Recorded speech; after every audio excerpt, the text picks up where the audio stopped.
대주지사 김정은 대리님의 주도하에 교육을 시작하도록 하겠습니다. 안녕하십니까. 남해학 제주지사에 근무하고 있는 김정훈이라고 합니다. 네 가지로 설명을 드릴 건데, 첫 번째로는 수용성 비료는 어떤 비료인지, 그리고 남해학 슈퍼솔의 제품의 특징, 그리고 제품을 소개해드리고, 그리고 저희 슈퍼솔을 가지고 재배 시험을 했던 결과에 대해서 말씀드리겠습니다. 마지막으로 이제 많이 들어오는 질문에 대해서 몇 가지 정리해놓은 걸 짚으며 교육을 마치도록 하겠습니다. 첫 번째로 수용성 비료란 무엇인지에 대해서 말씀드리겠습니다. 수용성 비료란 용해도는 높고 불순물은 낮춘, 그러니까 물에 전량 용해되어 물에 잘 녹는 비료를 말합니다. 수용성 비료와 일반 비료의 차이는, 일반 비료는 많이 아시다시피 21호피나 슈퍼원에, 한아름원의 토토같이 이제 토양에 뿌려주는 토양 시비형 비료입니다. 이것은 조금 낮은 용해도를 가지고 있고 보통 밑거름 1회, 웃거름 3, 4회 시비를 진행합니다. 그리고 수용성 비료 같은 경우는 물에 타서 뿌려주는 관주 시비형 비료고 높은 용해도를 가지고 있으며 조금 편하게 시비를 할 수 있습니다. 그리고 높은 작물 흡수율을 보입니다. 그리고 관비 재배에 대해서 설명드릴 건데, 관비 재배란 관수를 할 때 수용성 비료를 함께 공급한다 해서 관수, 시비, 재배를 합쳐서 관비 재배라고 합니다. 수용성 비료의 가장 큰 특징은 작물에 물을 공급할 때 비료를 함께 시비하기 때문에 매우 편리하다는 겁니다. 그리고 수용성 비료의 장점으로는 작물의 흡수 특성과 생육 단계에 맞춘 합리적 시비, 그리고 관수와 시비의 일원화로 인한 생력 재배, 무기질 비료보다 높은 작물 흡수율을 보입니다. 밑에 작물 흡수율 표를 보이시면 일반 관행 대비 질소는 45% 증가된 95%의 흡수율을 보이고, 인산은 15% 증가된 15%, 칼리는 80%의 흡수 이용률을 보이고 있습니다. 그리고 수용성 비료는 크게 두 가지로 볼 수 있는데, 양액 비료와 관주용 비료로 볼 수 있습니다. 양액 비료 같은 경우는 한두 가지 성분을 포함하는 수용성 비료로 물과 pH 분석을 통한 작물별 시비 처방 후 수용성 비료들을 농민이 직접 녹여서 사용합니다. 주로 양액 재배나 수경 재배에 사용되고, 관주용 비료 같은 경우는 질소, 인산, 가리, 미량원소가 모두 포함된 수용성 복합 비료입니다. 생육 시기별 농민이 선택하여 시비 처방 없이 단순 물에 녹여서 뿌리기만 해도 돼서 매우 편리합니다. 대부분 시설하우스에서 많이 사용되고 있습니다. 양액 비료와 관주용 비료의 가장 큰 차이는, 양액 비료 같은 경우는 이제 분석을 통한 시비 처방을 받기 때문에 정밀하지만 조금 복잡한 감이 있다면, 수용성 비료는 그냥 물에 타서 뿌려주기만 하면 되기 때문에 매우 편리합니다. 그럼 지금부터 남해와 슈퍼솔에 대해서 설명드리겠습니다.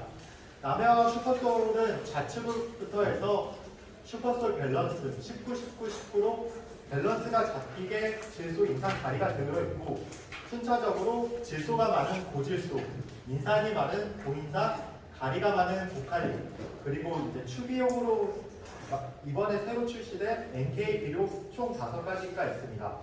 슈퍼솔의 특징으로는 고품질 원료를 사용하여 물에 잘 녹으면 흡수가 빠릅니다.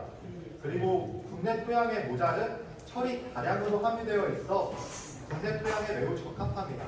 그리고 고토, 금속, 미량원소가 다량으로 포함되어 있고, 미량원소가 필레트화되어 있어 토양 고정, 용탈 없이 작물 흡수가 매우 뛰어납니다.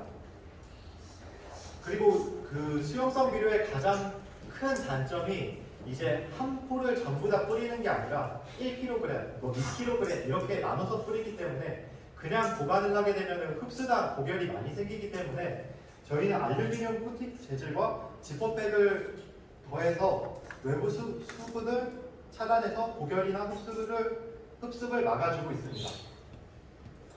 사용 시기별로 초기에는 고인산과 고질소를 추천드리고, 중기에는 이제 균형이 잡힌 밸런스, 그리고 후기에는 생식과 생장을 촉진해주는 고칼리와 NK를 추천드리고 있습니다.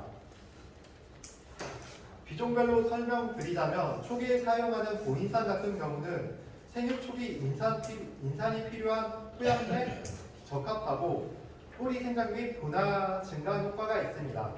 고질소 같은 경우는 작물 생육 초기 성장을 도우며 인산 칼리 함량이 높은 토양에 적합합니다. 초장 및 연면점 증가에 효과를 주고 있습니다. 밸런스 같은 경우는 질소, 인산, 칼리가 균형적으로 고함유되어 있어 생육 준비에 적합하고 영양비 생식을 균형 있게 제공하고 있습니다.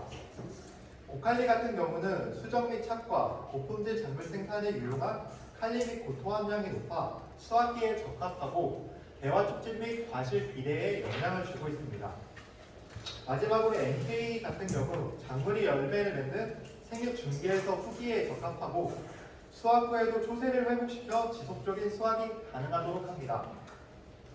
작물별 시비량은 여기 앞에 나온 표와 같은데 이것은 지금 일반 비료인 복비나 기비를 사용하지 않았을 때 그 시비량이기 때문에 보통은 이제 기비를 진행하기 때문에 보통 1kg에 50말 정도 타서 한번 뿌려보시고 이게 부족하다 싶으면 조금 증가시켜주고 많다 싶으면 조금 줄이면서 조금 상황 추세를 보면서 진행을 하셔야 돼요. 1kg을 저울로 재기가 어렵다고 하면 저희가 이 1리터짜리 비커를 가져왔거든요. 1리터가 1kg라고 보시면 되시고 이게 1리터니까 여기 가득 했을 때 1kg, 반절 했을 때가 500g 정도로 보시면 되세요. 아니면 여기 눈금 있으니까 눈금도 참고해서 보시면 되실 것 같습니다. 그리고 주의사항으로는 아까 말했다시피 흡수과 고결이 일어날 수 있어서 최대한 그늘에 보관해 주시고 지퍼백을 꼭 닫아주시길 바라겠습니다.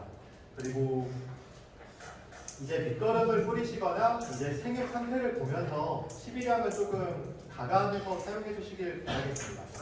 농약이나 칼슘 비료와 혼용을 피하고 있는데 저희가 권장을 드리지 않고 시험 결과가 없을 뿐 보통 혼용해서 사용하셔도 되세요. 그래서 물 주실 때나 농약 주실 때 그냥 1kg 부어서 주시거나 500g 부어서 주시면 좋습니다. 저희가 작물 재배 시험을 했는데 고추랑 오이에 대해서 작물 시험을 했어요.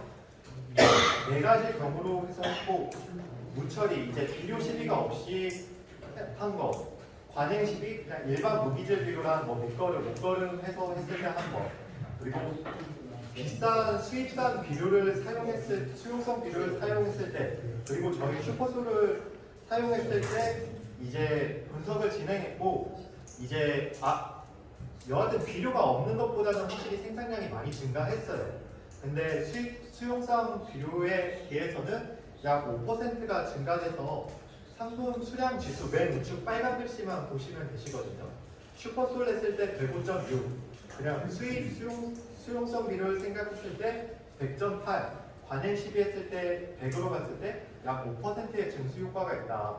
이거는 이제 일반 비료에 없는 미량 원소랑 뭐 이런 것도 영향이 있겠지만 흡수가 빠른 게 가장 크지 않나 싶습니다. 오이에서 했을 때도 비슷한 효과를 보였고 이제 토마토 했을 때도 약 0.2톤이 증대돼서 미비하지만 수확량은 증가가 됐습니다. 그리고 외국 수용성 비료랑 저희 거랑 비교했을 때 크게 차이가 없는 결과가 나왔고 거의 공정성을 나타내기 때문에 저희가 저가보다는 조금 비싸요. 기존 알고 계시는 키우메인보다는 조금 비싼 감이 있지만 그래도 타 야라나 그것보다는 조금 저렴하게 공급되고 있다는 점. 그리고 키우맨이나 슈퍼피드나 이런 거는 중국에서 완제품을 수입해서 저희 소비자한테 판매를 하는데 저희는 원재료를 전부 사와서 다시 성분을 뽑아내고 비료를 만들기 때문에 조금 가격이 비싼 점은 조금 양해 부탁드리겠습니다. 그리고 가장 많이 들어오는 질문을 정리했는데요. 슈퍼솔을 물에 녹는데 얼마나 걸리는가. 보통 물에 넣고 조금 넣어주면 그냥 바로 녹습니다. 거의 1분 안쪽으로 녹는다고 보시면 되시고요. 그리고 타사 제품과의 가장 큰 차별점은 저희는 한국 토양에 맞도록 선 함량을 높였고 고품질 원료를 사용하여 전략 용해되며 생육 단계별 구분된 제품 라인업으로 사용이 용이합니다. 그리고 아까 말했다시피 흡습이랑 고결을 막기 위해 지퍼백을 사용해서 편의성을 크게 개선하였습니다. 그리고 4개 비룡을 전부 다 사용해야 되느냐?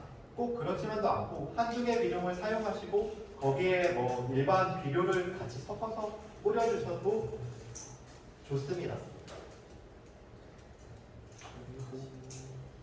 그리고 원재료를 어느 나라에서 들어왔으면 포장재에 표기가 가능한지 많이 물어보시는데 유럽산 원료는 주로 네덜란드와 이스라엘 등 여러 유럽 국가에서 수입하여 포장재의 수입국을 특정하기는 어렵습니다.